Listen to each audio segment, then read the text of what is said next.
নমস্কাৰ বন্ধুসকল, মই হিৰেন। আজি আমি জানিম এই 2025 বৰ্ষৰ এই মাহটোত আপোনালোকৰ সম্পূৰ্ণ ৰাশিফলৰ বৰ্ণন। এই মাহটোত মকৰ ৰাশিৰ ব্যক্তিসকলে কেনেধৰণৰ ফলাফল লাভ কৰিব।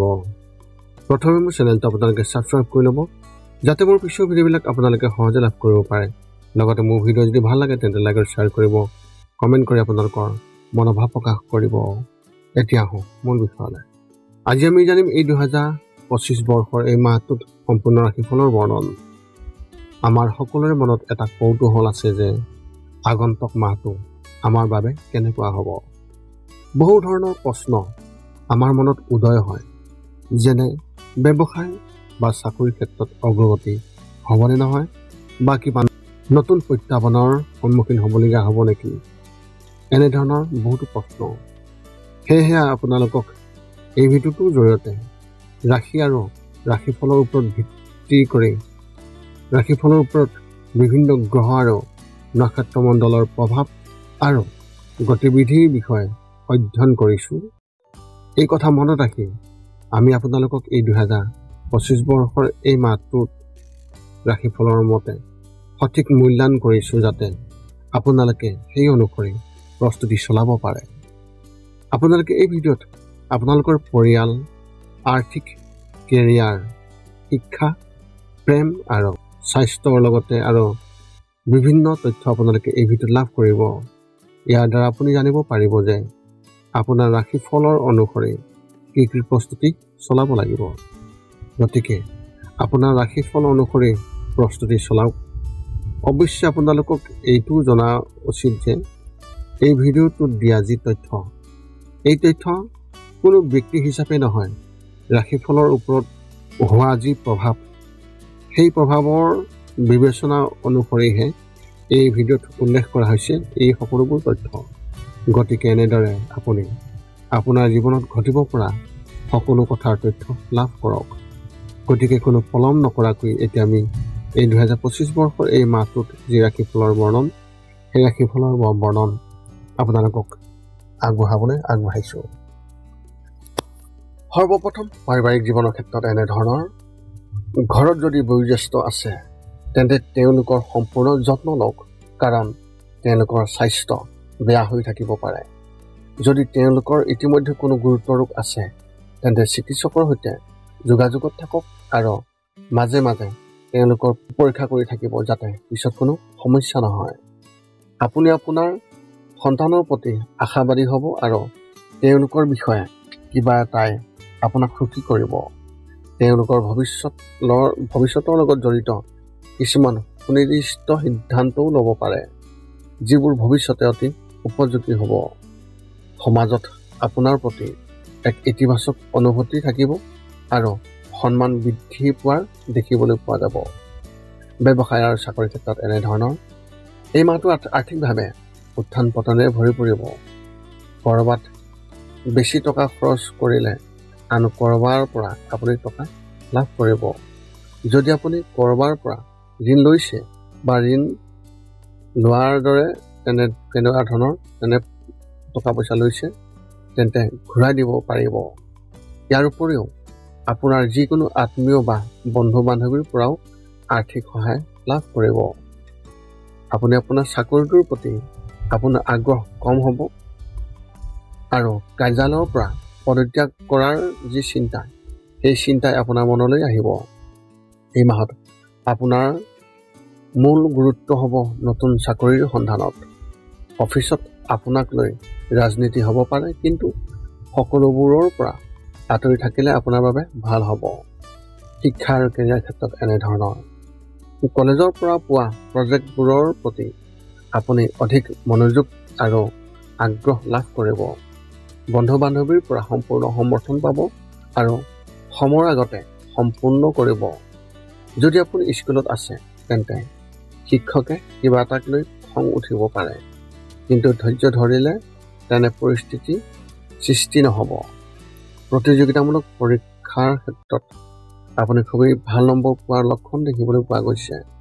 যদি আপুনি কিছুদিনৰ বাবে চৰকাৰী পৰীক্ষাৰ প্ৰস্তুতিত সুখী নহয় তেন্তে এই মাহত আপুনি আপোনাৰ ঘনিষ্ঠ কোনোবা এজনৰ পৰা উপযুক্ত নিৰ্দেশনা লাভ কৰিব, যিয়ে আপোনাক ভৱিষ্যতে বহুত সহায় কৰিব।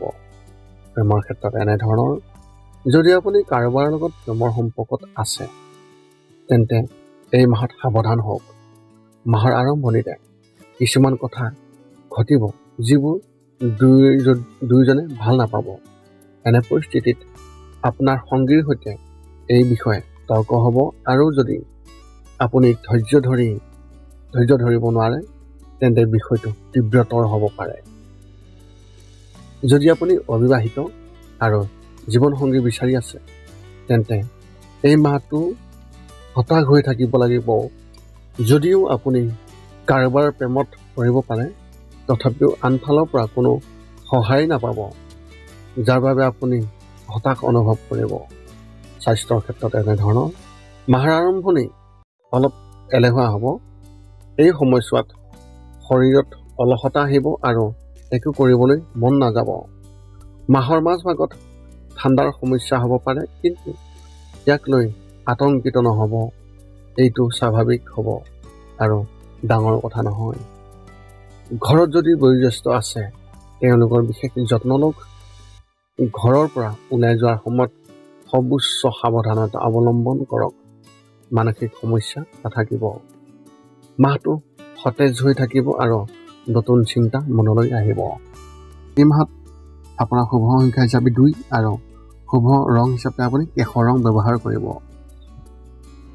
মকৰ ৰাশি ব্যক্তিসকলৰ বাবে এক বিশেষ তথ্য, এই মাহত শনিদেৱ কুপ্ৰভাৱত পৰিব আৰু মংগল গ্ৰহও কঠোৰ হ'ব। ইয়াৰ পৰা হাত সাৰিবলৈ মঙলবাৰে হনুমান মন্দিৰলৈ গৈ বা ঘৰতে কমেও 3 বাৰ হনুমান চালিচা পাঠ কৰক আৰু শ্ৰদ্ধা কৰক। ইয়াৰ দ্বাৰা আপুনি আপোনাৰ পৰিস্থিতি উন্নত কৰিব পাৰিব। এতিয়া আপুনি সকলো তথ্য লাভ কৰাৰ পিছত এই 5টা কাম কৰিবলৈ আপুনি যিমান পাৰে চেষ্টা কৰক।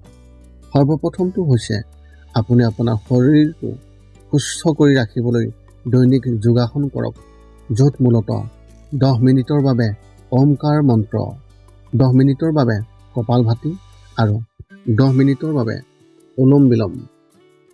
ইয়াৰ লগে লগে আপোনাৰ শাৰীৰিক আৰু মানসিক স্বাস্থ্য একেবাৰে নিখুঁত হৈ থাকিব। 2 নম্বৰটো হৈছে ৰাতি শোৱাৰ আগতে নিস্তব্ধ আৰু নিৰ্জন ঠাইত 10 পৰা 20 মিনিট ধ্যান কৰিব লাগে। ইয়াৰ দ্বাৰা 2টা উপকাৰ পোৱা যায়। এটা হ'ল আপুনি ভাল টোপনি পাব আৰু দ্বিতীয়টো হৈছে পিছদিনা আপুনি সতেজ অনুভৱ কৰিব। ধ্যান কৰি থাকোঁতে মধ্যমীয়া শব্দৰ শান্ত সংগীতো আপুনি শুনিব পাৰে। 3 নম্বৰটো হৈছে প্ৰতি মংগলবাৰে পুৱা নিশ্চয় হনুমান চালিচা পাঠ কৰক আৰু হনুমান মন্দিৰ দৰ্শন কৰক, নতুবা আপুনি বিষ্ণু মন্দিৰ দৰ্শন কৰক। ইয়াৰ দ্বাৰা আপোনাৰ আৰু আপোনাৰ পৰিয়ালৰ যিকোনো সদস্যৰ সংকট দূৰ হ'ব আৰু সদায় সুখ আৰু শান্তি থাকিব। 4 নম্বৰটো হৈছে ঘৰৰ বাহিৰত গৰু আৰু কুকুৰক প্ৰতিদিনে আপুনি পাৰিলে খাদ্য খুৱাব লাগে। খাদ্য খোৱাওক আৰু যদি পাৰে চৰাই চিৰিকটি আদিকো খাদ্য আৰু পানীৰ যোগান ধৰক। এই পৃথিৱীখন যিমান আমাৰ সিমানেই সিহঁতৰ। নিতৌ ইহঁতক খুৱাই আমি তেওঁলোকৰ পৰা এক আশীৰ্বাদ লাভ কৰিব পাৰোঁ আৰু আমাৰ ওপৰত থকা গ্ৰহবোৰৰ কুপ্ৰভাৱ দূৰ হ'ব। সদশেষত 5 নম্বৰটো হৈছে আপুনি পাৰিলে মাজে মাজে চৌপাশৰ দুখীয়া ব্যক্তিসকলক আপুনি পাৰিলে সহায় কৰক আৰু ভোকাতুৰ ব্যক্তিসকলক আপুনি পাৰিলে খুৱাবলৈ চেষ্টা কৰক। এই আছিল এই 2025 বৰ্ষৰ জানুৱাৰী মাহটোত মকৰ ৰাশি ব্যক্তিসকলে লাভ কৰিবলগীয়া সম্পূৰ্ণ ৰাশিফলৰ বৰ্ণন। যদি আপোনাৰ মনত এতিয়াও জ্যোতিষ সম্বন্ধীয় কিবা প্ৰশ্ন আছে তেন্তে আমাক এই ভিডিঅ'ৰ তলত কমেণ্ট কৰি আমাক অৱগত কৰক আৰু আমি আপোনালোকৰ প্ৰশ্নৰ উত্তৰ সকলো সময়তে দিবলৈ আমি সকলো সময়তে সাজু আছোঁ। পুনৰ লগ পাম অন্য এটা ভিডিঅ'ত। আজিলৈ ধন্যবাদ।